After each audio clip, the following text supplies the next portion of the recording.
Assalamu alaikum. Walaikum assalam. Assalamu alaikum. Walaikum assalam. Are Yeah, you I found that Reverts? works. Are Yeah, you yeah, Reverts? yeah. On the 20th of March. Oh, mashallah, so you're one of the new ones. You actually look Arab to me. Really? Yes. So you converted after Ramadan, did you? Yeah, 20th of March. So was that the Eid day here because everybody was here, the celebrations, and they'd done the prayer. We had the prayers and everything, and then I'd wanted to convert for a while. So Yes. because like there was a sheikh here, and obviously there was the head of Essex, the guy Yes. here that deals with all Yes. the mosques. He was here. They said, "Oh, we can do it now."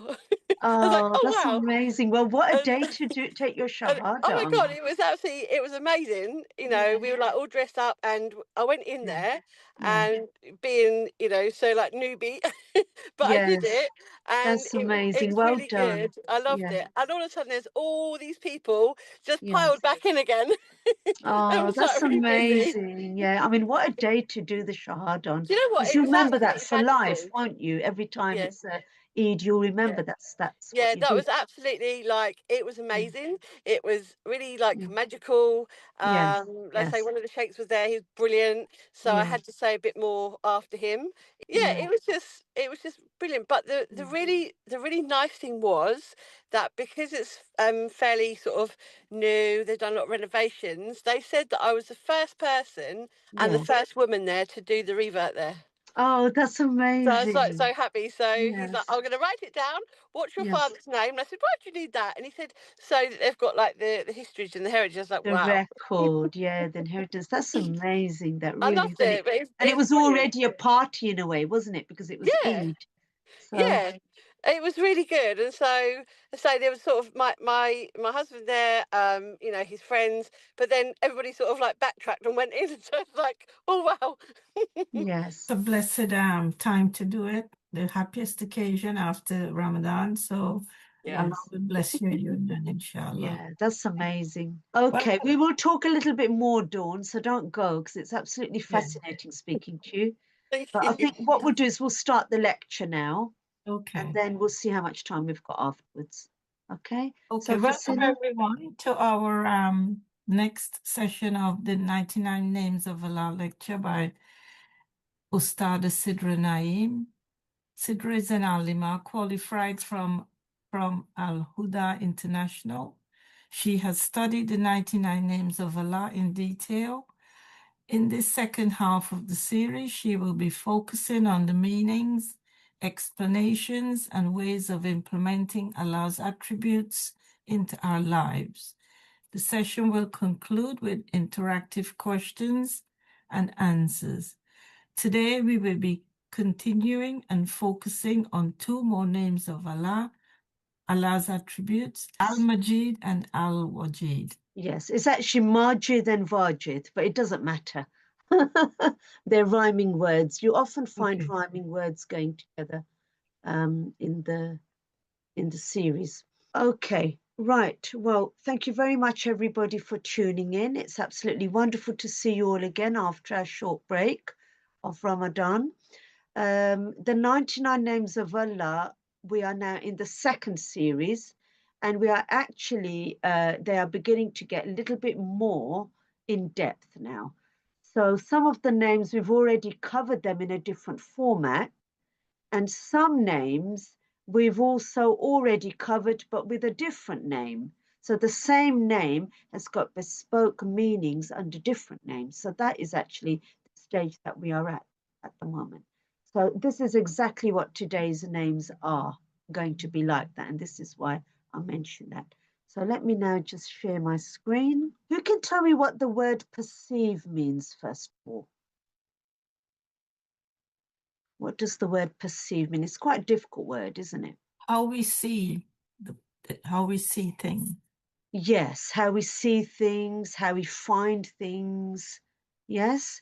So Al-Wajid is actually the perceiving one, the one who perceives and possesses everything. Okay. And it means the finder, the perceiver, or the resourceful. It signifies that Allah is self-sufficient, lacks nothing, and never misses anything. He seeks or intends. He's the one who finds those who are lost and guides them and provides for those in need. So he perceives things, he finds things that are lacking, and then he deals with them. Okay, now Dawn was telling us a wonderful story earlier. She's actually one of those which Allah found. There was something missing in her life. Allah found her, He guided her, and He brought her towards Islam. Yeah, and this is an amazing concept, actually. So Al-Wajid signifies Allah is the perceiver. He highlights, he has profound awareness and comprehension of all things. And then once he's found them, then he fills in whatever gaps are needed. So he might find somebody's poor and he may give them money. Okay, you might find someone doesn't have the religion in them and then he infuses the religion in them. Things like that. He might find someone who is helpless and then he helps them. This is an example. Very, very bespoke name, this one.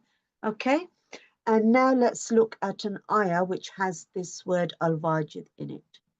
وخذ بيدك ضغثا فاضرب به ولا تحنث إنا وجدناه صابرا نعم العبد إنه أواب. Okay, and take in your hand a bunch and strike with it and do not break your oath. So Allah is talking to a prophet here. Indeed, we found him. What an excellent slave. Indeed, he repeatedly turned. Okay, so here you go. Allah found him. He perceived from his creation who needed help. He found him and then he turned him towards himself. There's an example of what Dawn gave. He found Dawn and then he brought Dawn towards himself, and Dawn saw the light and took a shahada on Eid day. There's a classic example there. Okay, so now I have got a video to explain Al-Wajid a little bit more. Allah is called Al-Wajid. The word Wajid comes from the root letters Wal, Jim, Dal and can have different meanings. One of the meanings is the one who finds something. The Holy Quran says, Inna wajadnahu sabira. Indeed, we found him patient. The word wajadna comes from the same root word, meaning to find. Surah Ad-Duha says, Alam yajidka yatiman fa'awa. Did he not find you, yajidka, an orphan, and give you refuge? وَوَجَدَكَ ضَالًّا فَهَدَى. And he found you, وَوَجَدَكَ, lost and guided you. وَوَجَدَكَ عَائِلًا فَأَغْنَى. And he found you, وَوَجَدَكَ, poor and made you not in need. If I say, oh, I found my phone, it means that I lost it before and now suddenly I found it. If we want to use the meaning for Al-Wajid as the finder, it does not mean that Allah suddenly found something because it was lost. In these sentences, it means He found someone that was lost and He gave them guidance. He found a poor person and He gave them some richness. He found someone who was calling Him, so He answered the call. He found someone who needed Him, so He came to their help. In other words, He found a way out for them. Another meaning for Al-Wajid is that of existence, wujud. This means God exists, always existed and will always remain to exist. How should we live by this name? 1. Seek forgiveness no matter how many sins we have committed. The Holy Quran says, and whoever does evil or becomes unjust to himself, then asks Allah to cover his sins and faults, he will find that Allah is the best coverer of sins and faults and the kindest towards believers. This verse indicates that no matter how much distress one may be in, or what sins one may have committed, and asks Allah for forgiveness, you will find, Yajid, Allah, the most forgiving and kind. 2. Many of us have been lost and Allah found us a way. Many of us were poor and Allah has given us some richness. Many of us could not comprehend, and now Allah has guided us to His beautiful names. Always show gratitude to Allah so that you remain blessed. Okay, amazing name there. Now, what can we do to mimic this name? Obviously, we cannot be Allah, okay? But some of His attributes we have in a very diluted form in our own selves. How can we live this name? Any ideas? We are all servants of Allah, slaves of Allah. So we Yes. do His bidding. We pray, Yes. we give charity, we do all the 5 pillars. Okay, now what did we say about this name? He finds people, he perceives, makes aware what's missing in someone, and then he fills in that gap, doesn't he? Yeah. Yes? So what can we do? Be aware of what? Be aware of what we're doing wrong, maybe. Right. It's And not really us, says it's other people we're looking at. correct it. Pardon? Be aware of what we're doing wrong and correct it. Be grateful for everything we have. Yes, but can we not look and be aware of other people? What does Allah do? What did we say Allah does with this name? He perceives around him. Yeah. He looks at what's lacking in people and then he plugs in that gap. Yes? Yeah. We gave Dawn's example was he brought Dawn to Islam. Yeah? She was lost to a certain extent. I don't know her story, but this is what we were explaining. He found her lost and he guided her towards Islam to plug in that gap. There's an example. Okay, right. Other examples. He might find somebody poor and then he plugged in the gap with money, gave them money. Okay, so we can look around and do what? We can help the community. We can help the community if there's anything missing. There might be somebody helpless, so we need to help them. There may be somebody who needs money, so we give them charity or zakah. Yeah, we Okay. can also help the Reward sisters. Stay Yes, you give dawah to people so that they return to Islam. Okay, let's have a look at all of those. So first of all, the very first thing is that we should pray to Al-Wajid. Okay, we started invoking the name of Allah Al-Wajid, and we can encourage Allah to make us aware, give us a sense of awareness so we can perceive others in our life. That's a very important one. It's called emotional intelligence in modern day language. So we can ask Allah for emotional intelligence so that we know what hardships people are going through.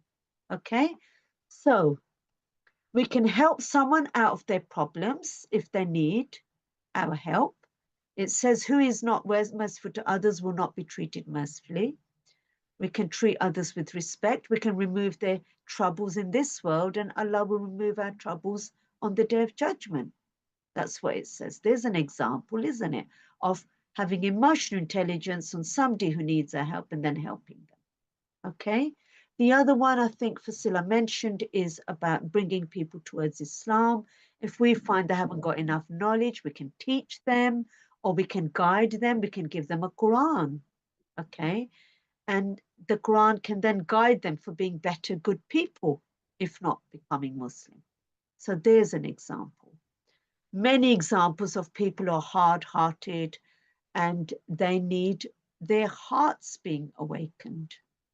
So you give them the guidance by telling them about Islam, telling them about Prophet stories, giving them good advice, and hopefully that hard heart, which is cold and broken, can join and become whole again. Spiritual awakening, they call it. Okay, we can spiritually awaken that heart. That's an example of what Allah does, isn't it? Okay, the next name is Al-Majid. Now, the word Al-Majid comes from another attribute of Allah that we have already covered, which is Al-Majid. So it's very, very similar. Okay, Al-Majid is the glorious, the most honorable.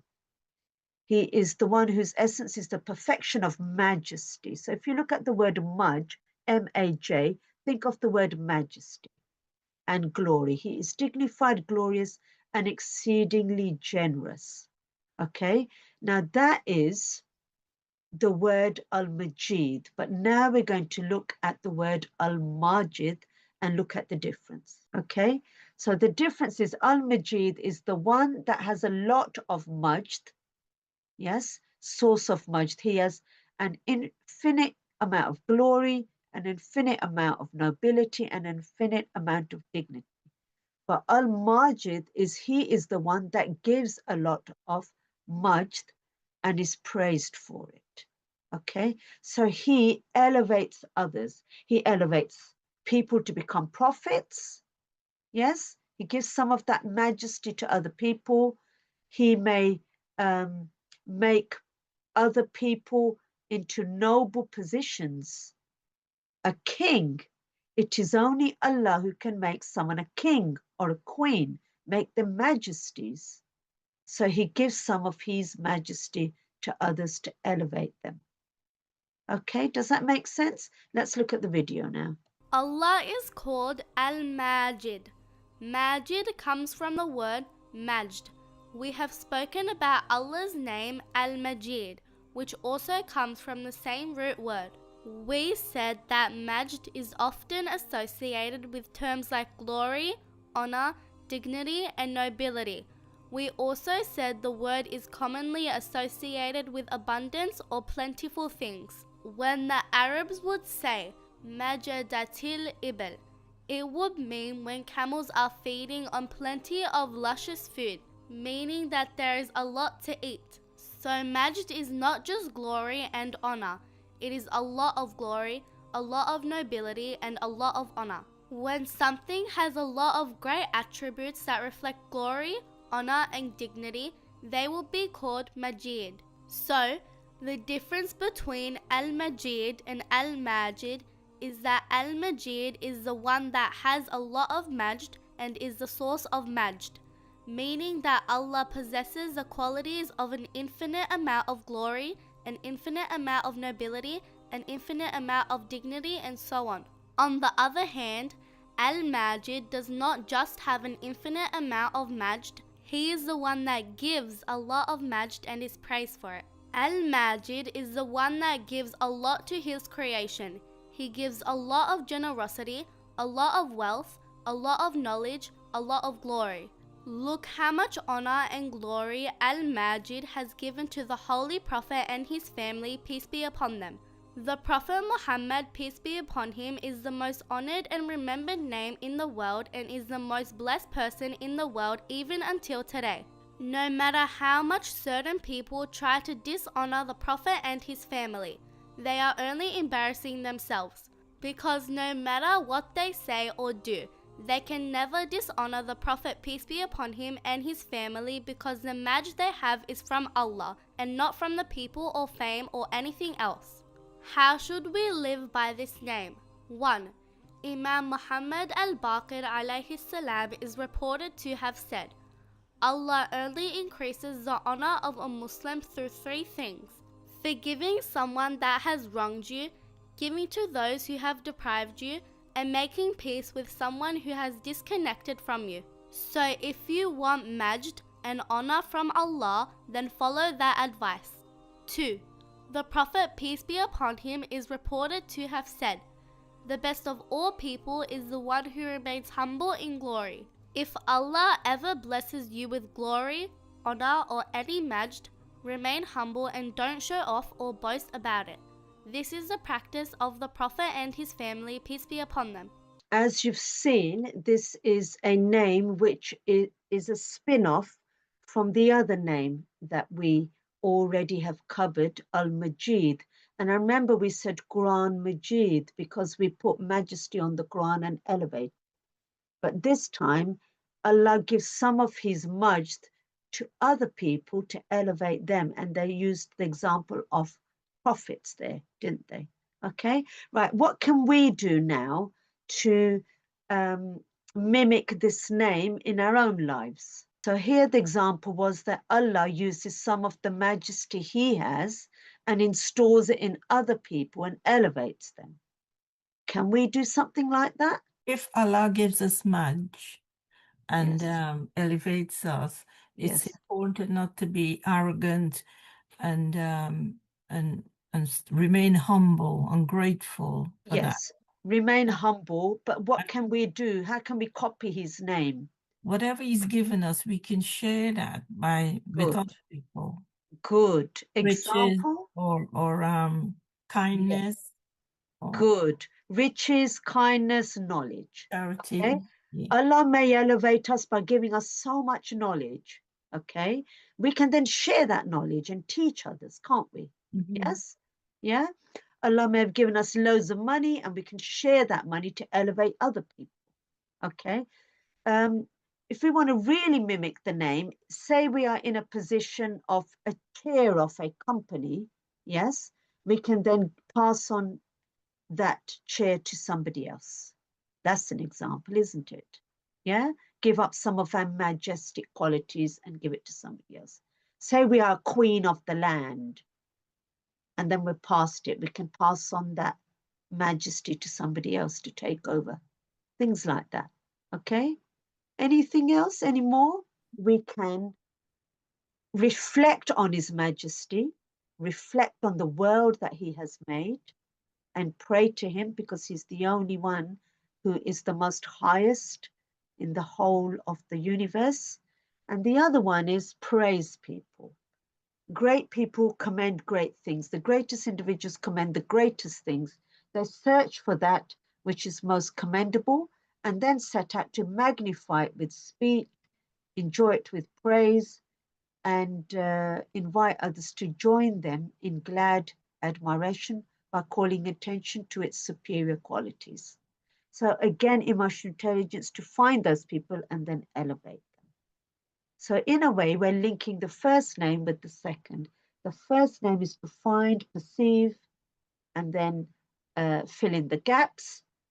And the second name is how we can do it. Do you see how clever these two names are? They're very difficult names, but the way you can link both names, you can perceive around the world who needs help, and then you can elevate and install in the qualities that we may have into them to plug the gaps. You can fit in both names. Okay, right. I think we will stop now. This is my YouTube channel for some new people who've come on today.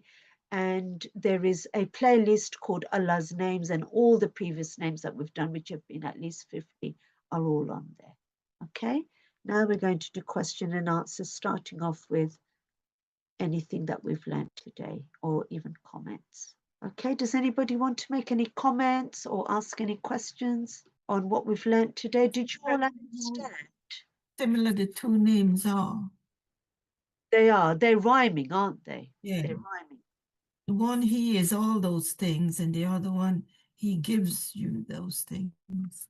Yes, the first name was to perceive around the world who is lacking in something, okay? And then plug in that gap. And then the second name is more about giving your own qualities to somebody else to plug in that gap. So for example, Dawn, say you're lost, okay? You were lost in the wilderness, you were an atheist. I came along, I had emotional intelligence to realize, oh, Dawn needs help, yeah? And then I used some of my own qualities, which is knowledge, to plug in that gap, yes? And I gave you knowledge, and then you came towards Islam, and you found Islam. That's an example of both of these names down to a T, if you like. He finds you lost, and then he makes you reach your destination. Basically, Allah does. Hi, it's brilliant, but I've just got an example of everything what you're saying. Yes. Because for me, I've always had like my own sort of personal belief. When I was growing up as a child, I wasn't, I didn't have anything, and in 2009, it's very, very strange. I had my children, and in 2019, I actually went and got christened in a Church of England church. From the moment I did that, all I can say is my life has been hell. And so much has gone on. And all my beliefs in here never matched anything. And I was just getting frustrated with that and with life and everything that I was having to endure. And last year, my life reached a really hideous point, and I stood up. I've actually said to my friend out loud, I said, I've literally had enough. This needs to be dealt with, and my life is going to change. And that's all I said. But I was so adamant. And at that point, I then met my husband, who he was born and raised a Muslim, and lived that all his life. And we met, and I sat and I chatted to him initially about my beliefs and about everything. He said, what you're actually describing to me, he said, is like Islamic faith and, you know, everything to do with Islam and being a Muslim. I was like, wow. And Yes. he is so knowledgeable.